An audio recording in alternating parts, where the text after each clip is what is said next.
በጣም ጠቃሚ ናቸው ብላችሁ የምታስቧቸው ምግቦች ለምሳሌ ሙዝ፣ እርጎ ወይም ሩዝ የመሳሰሉትን በመመገባችሁ ብቻ ጤናችሁን ቀስ በቀስ እየጎዳችሁት እንደሆነ ታውቃላችሁ?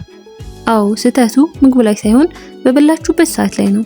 ብዙዎቻችን ጠዋት በባዶ ሆድ ወይም ማታ ከመተኛታችን በፊት የምናደርጋቸው ቀላል የአመጋገብ ስህተቶች ለጨጓራ ቁስለት፣ ለክብደት መጨመርና ለከፍተኛ ድካም እየዳረጉን ይገኛሉ። ዛሬ ሙሉ በሙሉ ሳይንሳዊ በሆነ መንገድ መቼ ምን መብላት እንዳለባችሁና ህይወታችሁን እንዴት ማዳን እንደምትችሉ አብረን እናያለን። የመጀመሪያውና ብዙዎቻችን የምንሳሳተው ቡና ወይም ሻይን ከምግብ ጋር ወይም ወዲያውኑ ከምግብ በኋላ መጠጣት ነው። በሻይና በቡና ውስጥ ታኒንና ካፌን የተባሉ ንጥረ ነገሮች አሉ። እነዚህ ንጥረ ነገሮች በምግባችን ውስጥ ያለውን አይረን ወይም የብረት ማዕድን ሰውነታችን እንዳይመጣው አግደው ይይዙታል። ይህም በተለይ ለሴቶች ለደም ማነስ በሽታ በዋነኛ መንስኤ ይሆናል። ስለዚህ ቡና ወይም ሻይ ለመጠጣት ከምግብ በኋላ ቢያንስ 1 ሰዓት መጠበቅ አለብን። ቀጣይ የምናየው ሎሚና ሞቅ ያለ ውሃን ነው። ብዙዎቻችን ይህን መጠጥ ጠዋት በባዶ ሆድ መጠጣትን እንመርጣለን። ነገር ግን ከራት በኋላ መውሰዱ ለሰውነታችን እጅግ አስደናቂ ጥቅም አለው።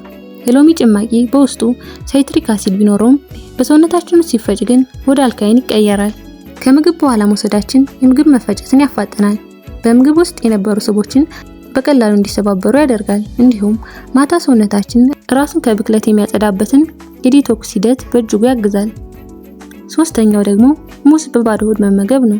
ሙዝ በፖታሺየም እና በማግኔዚየም የበለጸገ እጅግ ድንቅ ፍራፍሬ ነው። ነገር ግን ጠዋት ሆዳችን ባዶ በሆነበት ሰዓት ሙዝ ስንመገብ ማግኔዚየም በቀጥታ በፍጥነት ወደ ደም ውስጥ ይገባል። ይህ ደግሞ በደማችን ውስጥ ባለው ማግኔዚየም እና ካልሲየም መካከል ያለውን ሚዛን ያዛባል።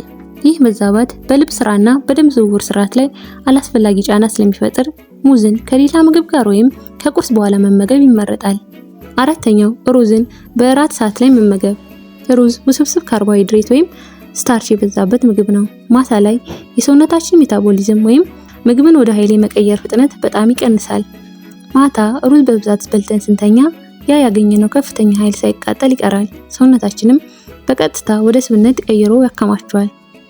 ይህም ለክብደት መጨመር፣ ለሆድ መነፋትና በረጅም ጊዜ ለስኳር በሽታ ተጋላጭነትን ይጨምራል። ሩዝን በምሳ ሰዓት ብንመገበው ግን በቀን ውሏችንን በቀላሉ እናቃጥለዋለን።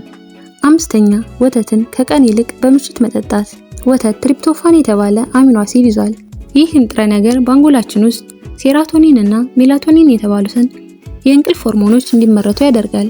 ስለዚህ ማታ ከመተኛታችን በፊት ለብ ያለ ወተት መጠጣት ጥልቅና ሰላማዊ እንቅልፍ እንድናገኝ ይረዳል። በቀን መውሰድ ግን የምግብ መፈጨት ስርዓቱን በማዘግየት የማጋሳትና የሆድ መክበድ ስሜት ሊፈጥርብን ይችላል። ስድስተኛው ነጥብ እርጎን በጠዋት ወይም በባዶ ሆድ መመገብ ነው። እርጎ ለአንጀታችን ጤና እጅግ ጠቃሚ የሆኑ ላክቶባሲለስ የተባሉ ህያው ባክቴሪያዎችን ይዟል።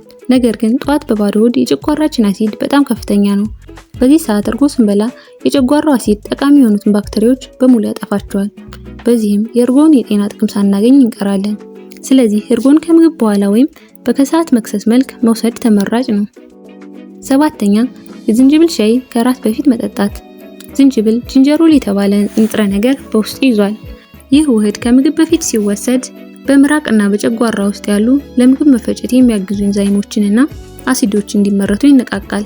ይህም የበላነውን እራት በቀላሉ በፍጥነትና ያለምንም መቆራረጥ እንዲፈጭ በማድረግ የሆድ መነፋትን፣ ቁርጠትን፣ የጋዝ መከማቸትን ሙሉ በሙሉ ይከላከላል።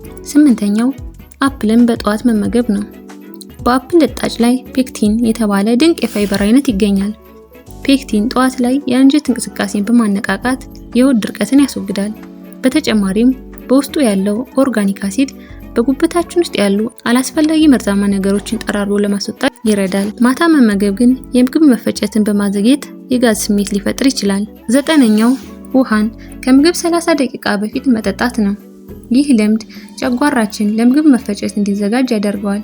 ከመጠን በላይ የመብላት ስሜትንም ይቀንሳል እና የምግብ መፈጨት ስርዓቱንም ያቀላጥፋል። ነገር ግን በምግብ መሃል ወይም ወዲያውኑ ከምግብ በኋላ ብዙ ውሃ መጠጣት የጨጓራ አሲድን ስለሚያቀጥነው ምግቡ ሳይፈጭ እንዲቆይ ያደርጋል። አስረኛውና የመጨረሻው ነጥብ ጣፋጭ ነገሮችን መመገብ ካለብን እንኳን በጠዋት መመገብ ነው። ሰውነታችን ጠዋት ላይ ካሎሪዎችን የማቃጠል አቅሙ ከፍተኛ ነው። ጣፋጭ ነገር ለምሳሌ ኬክ ወይም ቸኮሌት ማታ ከበላን በቀጥታ ወደ ስብነት ይቀየራል። ጠዋት ላይ ግን በቀን ውሏችን ስለምናንቀሳቀሰው ኃይሉን የመጠቀም እድላችን ሰፊ ነው። ቢሆንም ግን ጣፋጭ ማብዛት እንደማይመከር አይዘንጉ። ውድ ተመልካቾቻችን ጤናማ አመጋገብ ማለት ምን እንደምንበላ ብቻ ሳይሆን መቼ እንደምንበላም ጭምር ማወቅ እንደሆነ ዛሬ በዝርዝር አይተናል።